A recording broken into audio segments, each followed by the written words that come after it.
Bismillahirrahmanirrahim. Assalamualaikum warahmatullahi wabarakatuh. Alhamdulillah, alhamdulillah, alladzi an'amana bil nikmati wal ihsan. Asyhadu an la ilaha illallah wahdahu la syarika lah wa asyhadu anna Muhammadan abduhu wa rasuluhu la nabiyya ala rasulillah sallallahu. Allahumma sholli ala Muhammad wa ala Muhammad kama shallaita ala ali Ibrahim innaka Hamidum Majid wa barik ala Muhammad wa ala ali Muhammad kama barakta ala ali Ibrahim innaka Hamidum Majid. Qala Allahu ta'ala fi kitabil karim, a'udzu billahi minasy syaithanir rajim.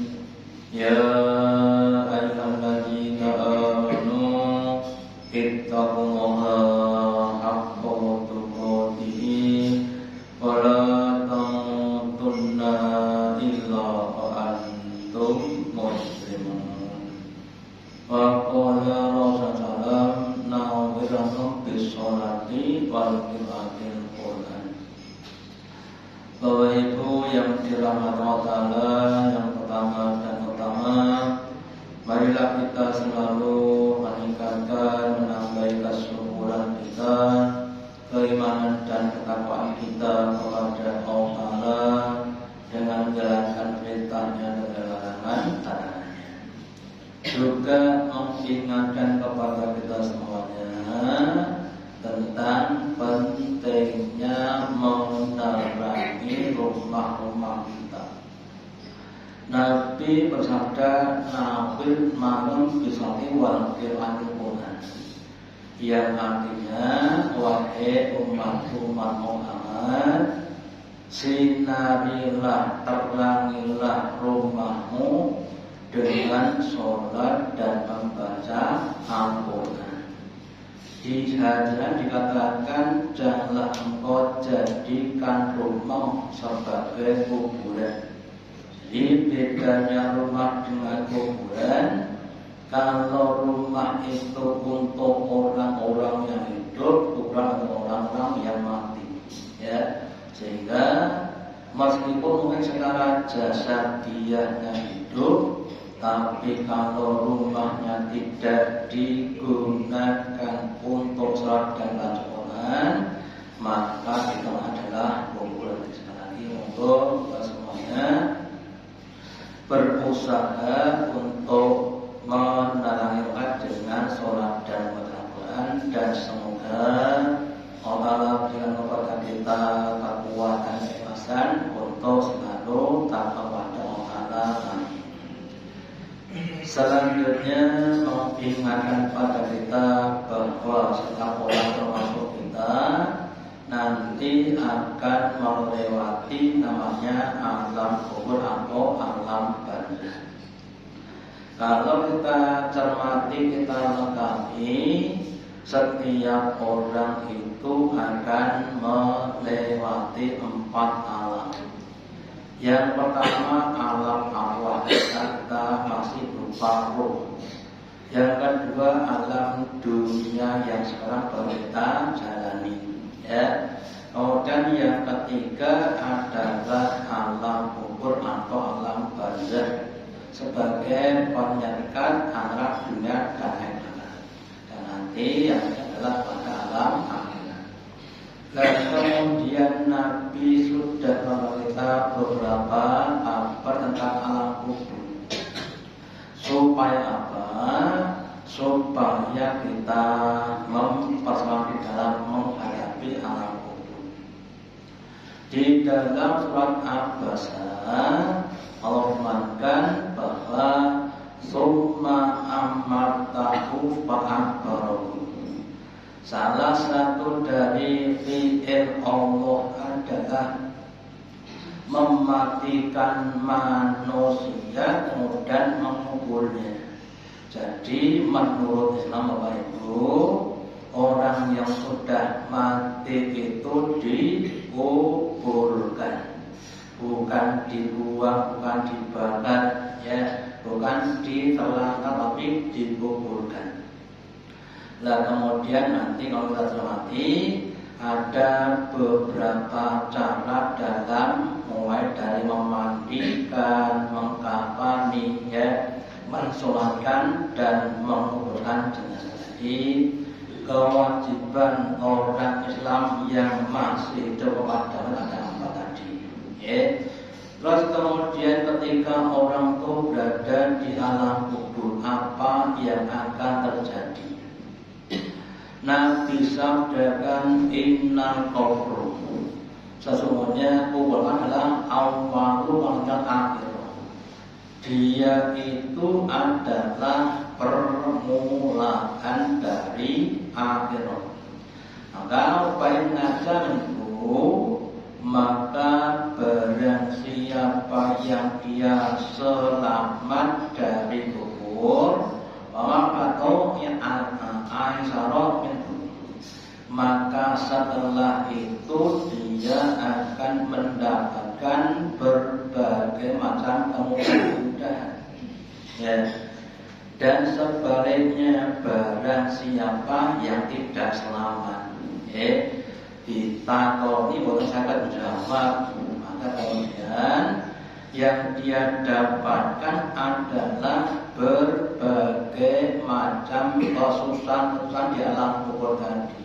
Ya, kemudian sebahasa lengkapnya Allah menjelaskan, Nabi menjelaskan adanya beberapa pertanyaan kubur. Ya, Nabi sabdakan fil qabri inda ilalahu. Ketika seseorang sudah dimasukkan dalam kuburnya, ya, maka ditanyakan beberapa perkara. Yang pertama, man rabbuka, ya, siapakah Tuhanmu, wa ma dinuka, dan apa agamamu, wa man, dan siapa nabimu. Setidak-tidaknya ada 3 pertanyaan, ya. Lah nanti yang jawab itu adalah amal-amalnya. Ketika orang itu beriman di dunia, maka ketika ditanya dia akan menjawab, oh Tuhanku adalah Allah Ta'ala, agamaku adalah Islam, Nabi Muhammad. Ya. Lah sebaliknya kalau maaf saja non Muslim, orang yang tidak Islam, ya, kira-kira apa yang akan dijawabkan? Siapakah Tuhanmu? Nah, mungkin mereka akan menyebut selain Allah Ta'ala. Ada yang menjadikan Tuhan adalah berhala-berhala. Nah, maka ketika itu kemudian dia akan dialami dengan azab kubur. Makanya Bapak Ibu, keyakinan kita kepada Islam kita landasi dengan suatu pernyataan raditu billahi rabban, ya, aku ridho bahwa Allah sebagai Tuhanku, dan kemudian Islam dinan, dan aku ridho Islam sebagai agamaku. Dengan ridho tadi kita harus menerima apapun yang diatur dalam Islam untuk kita. Apakah itu aturan perintah atau aturan larangan? Ya, kalau Islam perintah kita untuk sholat, ya kita sholat dan sebagainya. Jangan sampai, mohon maaf, ya, lisannya mengatakan bahwa dia ada Islam sholat, tapi nggak mau menjalani agama tadi. Ya, terus kemudian juga begitu tentang Nabi, ya. Nabi itu adalah seseorang yang sudah dipilih Allah untuk dijadikan panutan penuntun, ya, qudwah hasanah, sehingga kemudian kita diperintah Allah untuk mengikuti Nabi, sehingga apapun yang disabdakan, yang dicontohkan Nabi, monggo kita lakukan, kita ikuti. Baik itu yang berhubungan dengan ibadah ubudiyah, sholat, puasa, zakat, ya, termasuk nanti akan kita memberi korban. Demikian untuk yang muamalah, caranya Nabi dahar, ngunjuk, sare, ya, monggo kita ikuti, termasuk berpakaian. Nah, kemudian kita itu niatannya kita mengikuti Nabi supaya kita amalnya diterima oleh Allah Ta'ala.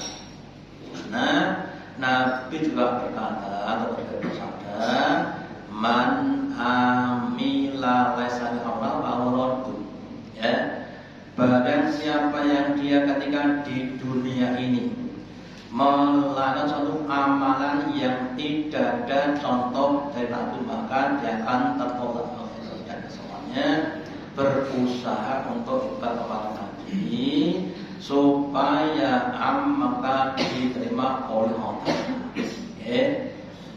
Terus kemudian hadisnya agak panjang, saya singkat saja. Ketika orang itu masuk di alam barzakh, maka akan ada dua malaikat yang mendatangi kita. Yang satu dinamakan Munkar, yaitu dinamakan Nakir. Kemudian keduanya itu bertanya kepada ahli kubur yang baru masuk kuburan.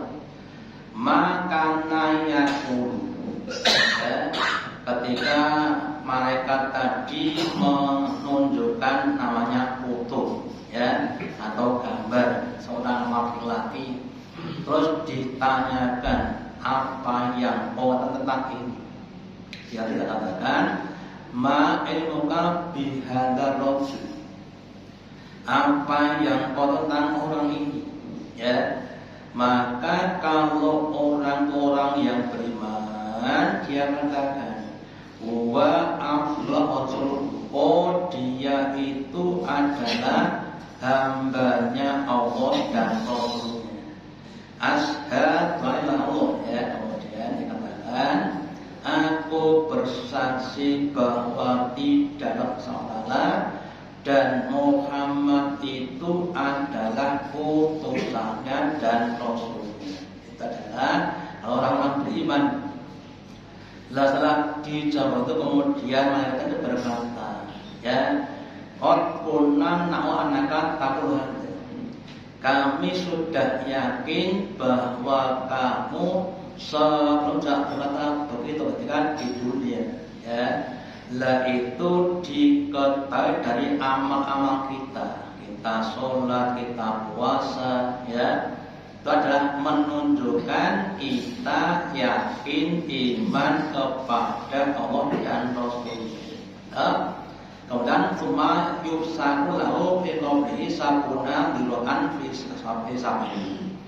Kemudian setelah itu Bapak Ibu, terus kuburnya itu diluaskan 70 kilo atau 70, ya, jadi kurang lebih, ya, sekitar 30 atau 40 meter, ya.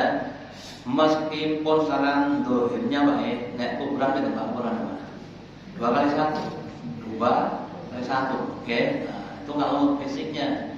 Tapi nanti kalau orang itu iman dan bisa jawab pertanyaan, kemudian diluaskan, ya, 70 kilo, sekitar 40 meter, ya, kali 40 meter itu aja diluaskan, ya.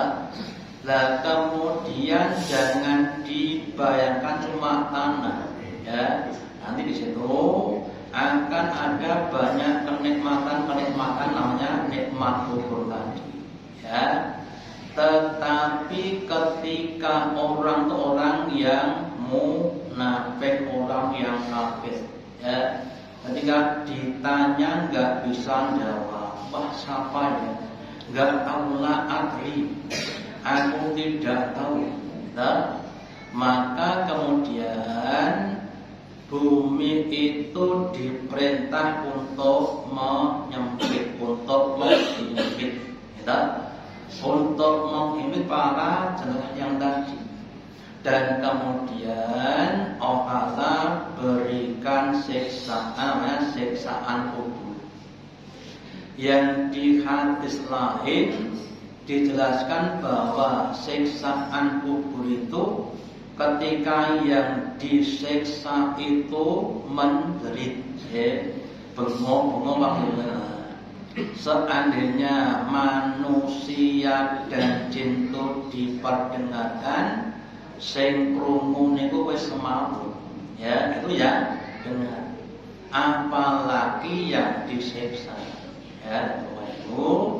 Ini kita bisa bayangkan, sing krungu mawon semaput, apalagi yang disiksa, ya. Ndak leret posone, makanya kemudian mengingatkan lagi. Pentingnya kita itu minta lindung kepada Allah dari siksaan kubur. Maka monggo di akhir tasawuf kita ada namanya doa tahun. Allahumma inni a'udzuka min adzab wa adzabil qabr.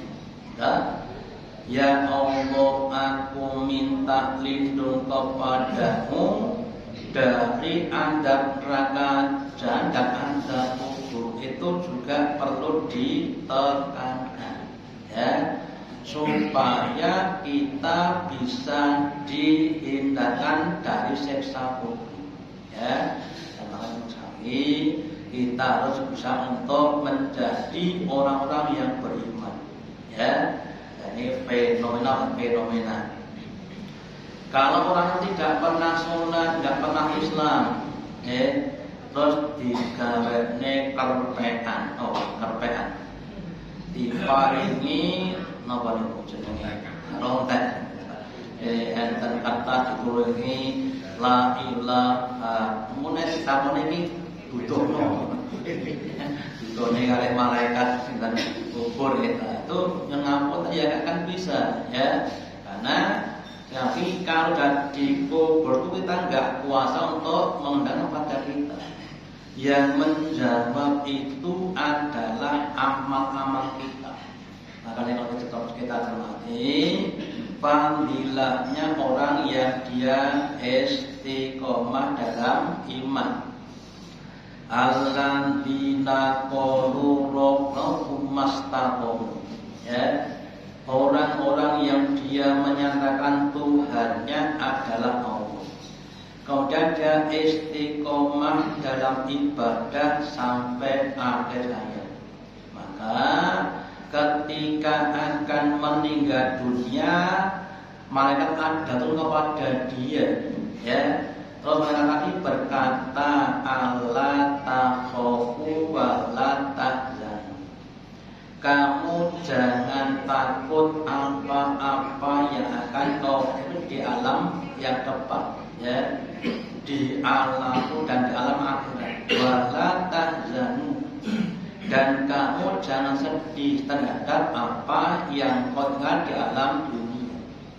Maka kemudian kalau kita cermati Bapak Ibu, sebagian doanya orang yang sholat jenazah, ya Pak Ibu, ada kalimat Allahumma abdihu dalam dari, ya Allah, gantilah si mayat ini negara, negeri, alam yang lebih daripada alam yang ditinggalkan, ya, untuk yang lainnya. Sehingga orang iman itu Bapak insyaallah kalau sudah meninggalkan dunia, masuk alam barzakh atau kubur, akan mendapati yang lebih baik dibanding alam dunia, ya.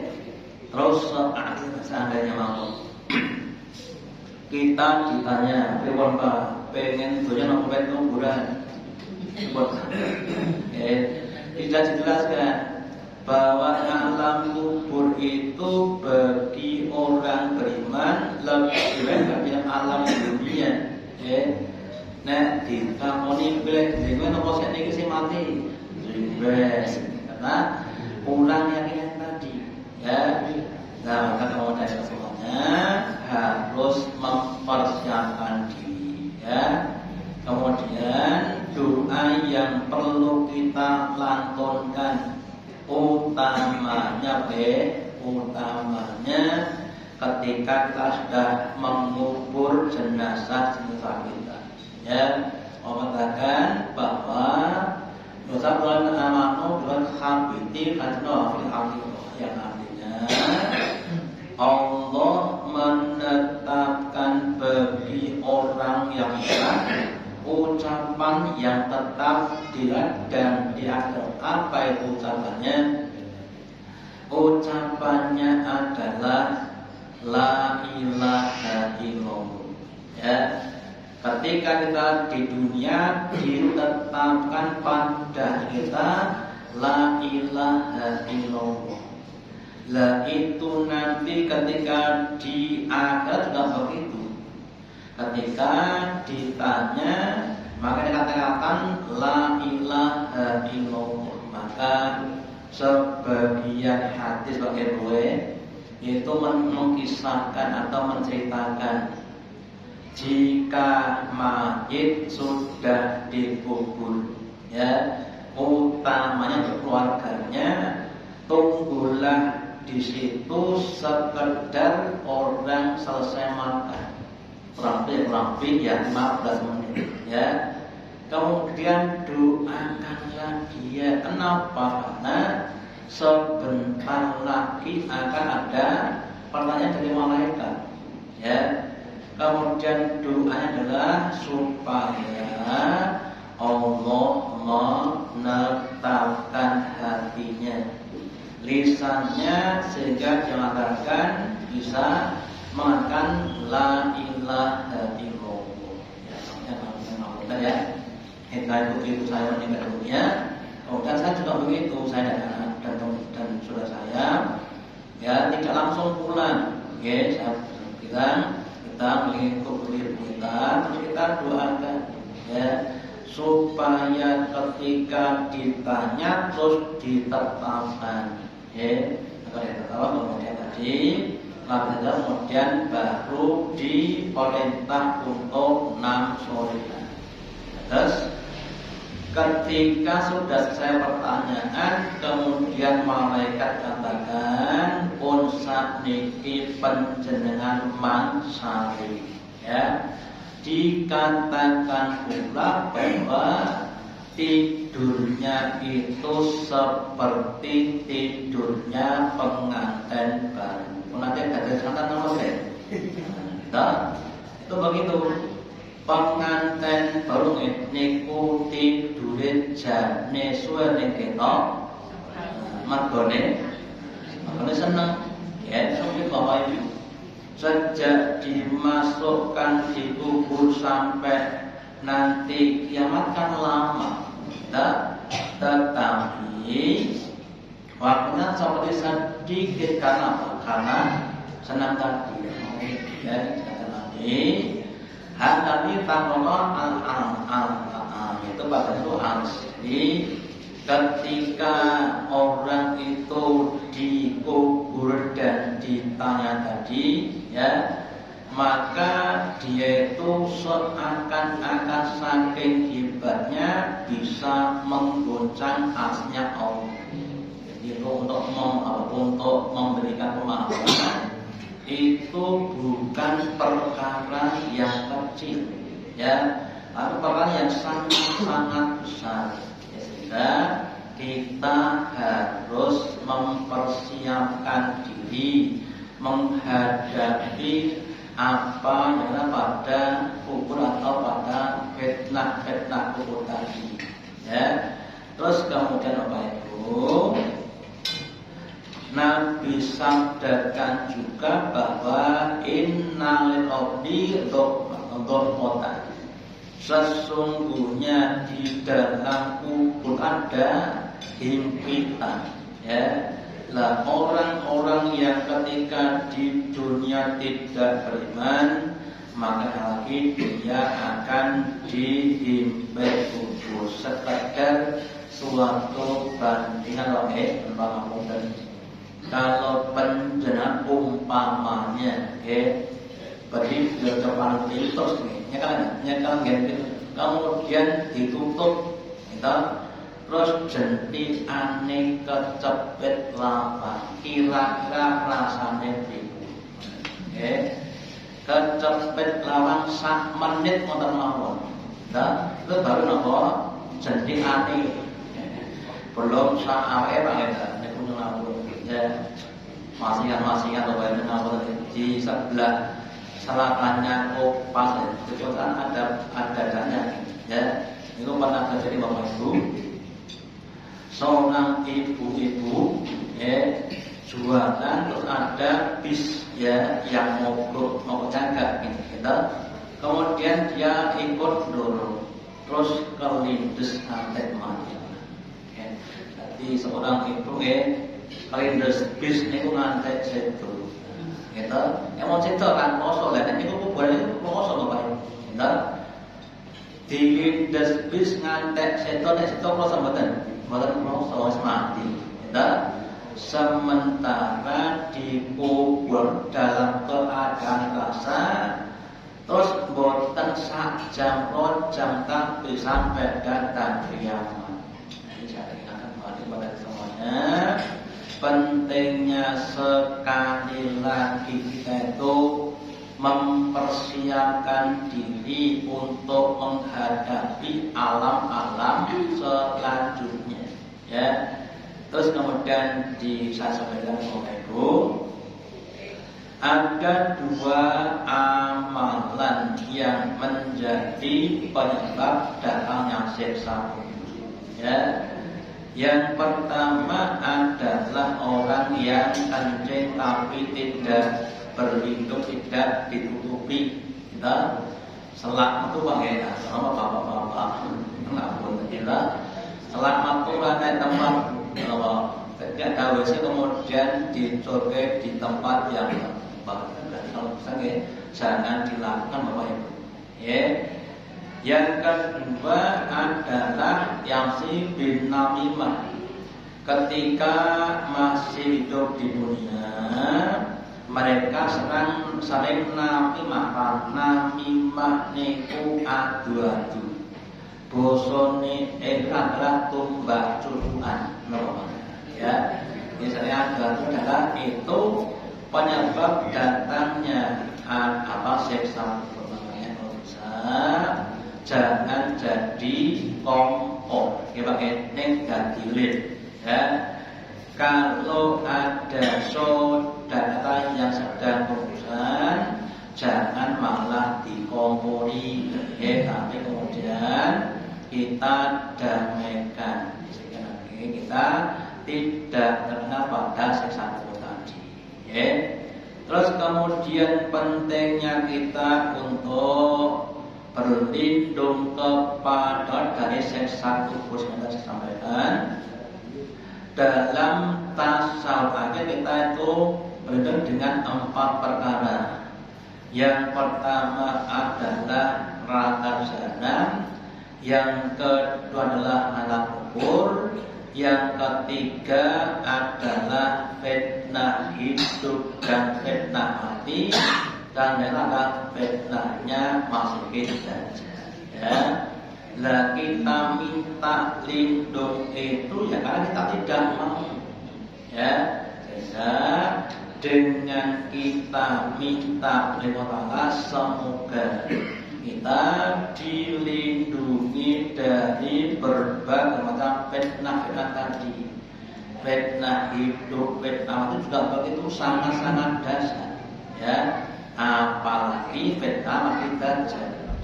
Juga siksa kubur yang begitu dahsyat itu akan berakhir nek tekan kiamat.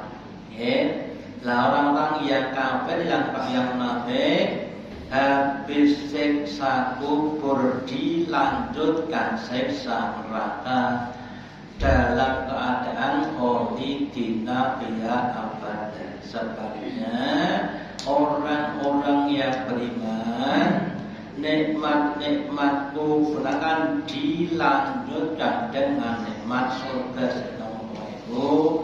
Kita harus mempertahankan iman kita sampai akhir hayat husnul iman. Sampai semoga manfaatnya. Allahumma taqabbal minna innaka antas sami'ul wa tub 'alaina innaka antat tawwabur rahim. Dengan doa majelis wassalamualaikum warahmatullahi wabarakatuh.